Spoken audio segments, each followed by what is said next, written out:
Welcome to the first installment of 8 Ways to Improve Your Brand. Here at Stalls TV, we are always looking for ways to help our customers be more successful. And one of the questions that we always get is, how do I sell more? Well, branding plays a really key role in how much we sell and how successful our businesses are. So this first installment of 8 Ways to Improve Your Brand is all about your logo design, meaning your company logo design, or perhaps a redesign.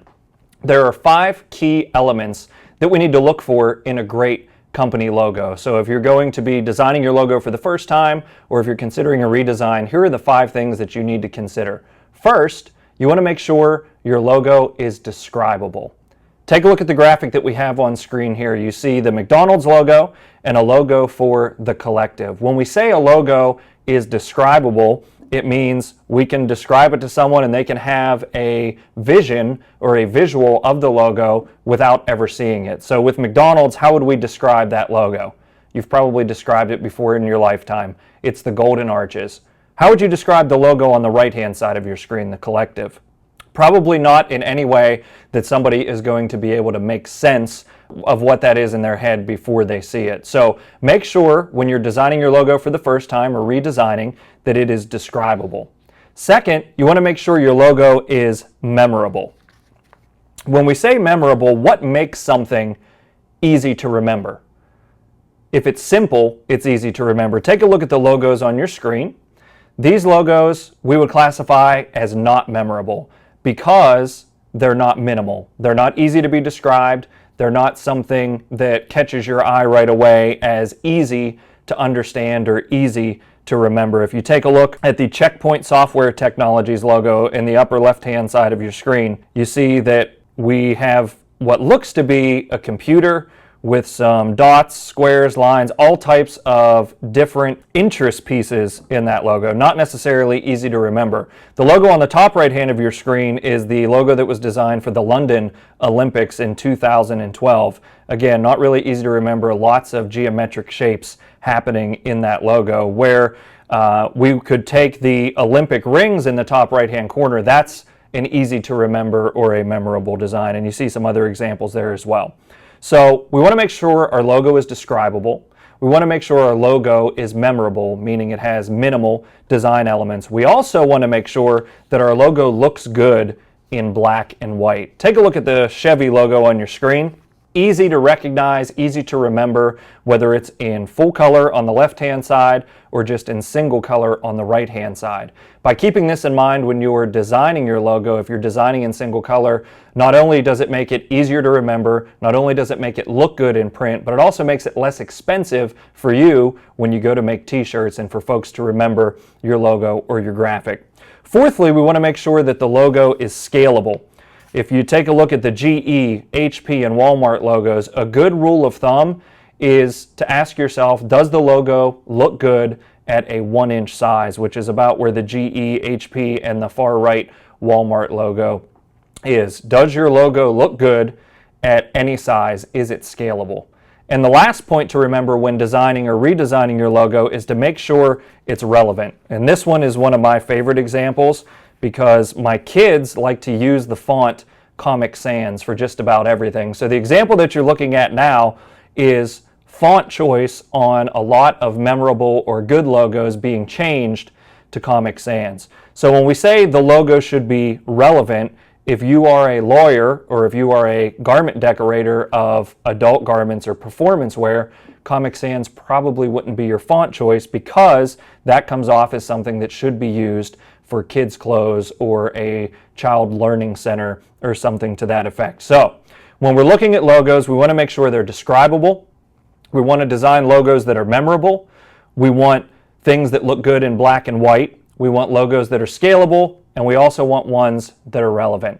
So what if you are not the graphic designer and you're not going to design your own logo? Where can you go to get a logo design that is these 5 things, or where can you find artists that keep these 5 points of logo design in mind? Let's take a look at a couple websites. I'll give you a couple options. First, we're going to go to Fiverr.com, and that is Fiverr.com.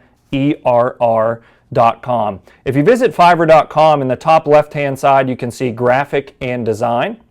we're going to scroll down to the logo design tab and just take a look down at some of the logos that have been designed here. What Fiverr.com is a community of designers and artists who do jobs for $5 or more. So you can see the prices starting in the right-hand side under each logo. So you can go in, choose an artist, give them the logo design job that you have, and they will create you a number of different logos to choose from for just $5, sometimes up to $15 or $20.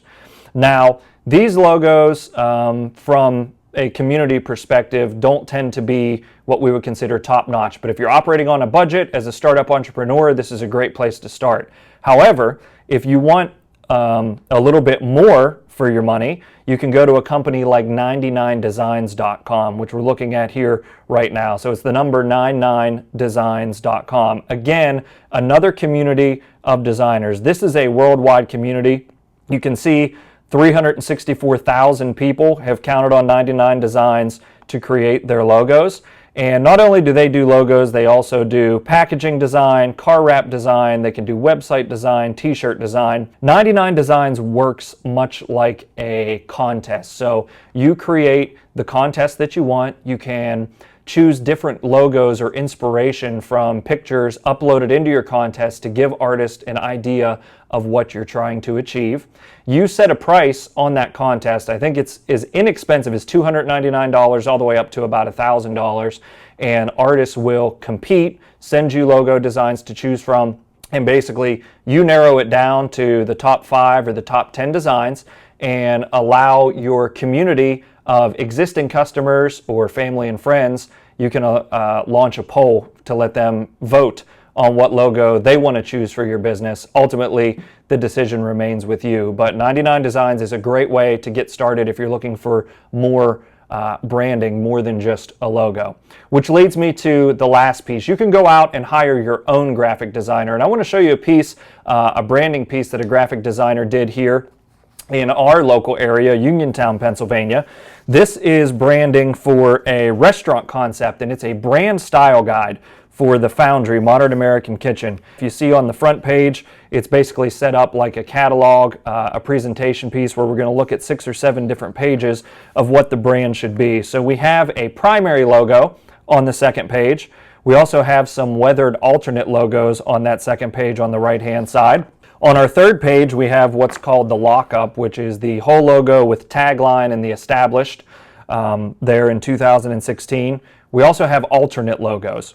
Again, this is a professional graphic designer that was contracted out of the local area in Pittsburgh. I'm sure if you're near a city or if you have a university nearby, a local college, you have some professional designers there that you can call on to do these types of things. So this particular designer went a step further and chose more than just a logo. He also chose, if you look on page 4, typography or fonts that should be used when building a website or when building marketing materials. And you can see their usage on the right-hand side of that page. If we look at the next page, this designer also built a color palette. So we see this particular company's color palette is black, a version of like a bluish gray, a red, a white, and a charcoal. There's also logo usage guidelines on the right-hand side. Things not to do to your logo. This is going to be very helpful for you as you build your business and you have to contract out more work for marketing materials or t-shirt printing or advertising that you need to do on billboards or with other local businesses. You don't want another designer taking your logo that you spent money on and ruining it. So you have logo usage guidelines, as this is a way to not use our logo as well as a way to use it. And you can also look at the texture and imagery that is approved for this particular company's logo. It's the look and feel that they want to communicate for their company. So you have weathered wood, you have craft paper, you have slate, you have newsprint that's available to use as backgrounds for this logo for online advertising. We'll show you just real quick. The graphic designer who did this particular piece, his name is Daniel Gerwin, and he believes that a cohesive brand is a beautiful brand. And we're going to be taking you there over this 8-step series on different ways to elevate or improve your brand. This was installment 1, how to design or redesign your logo. Thanks for joining me.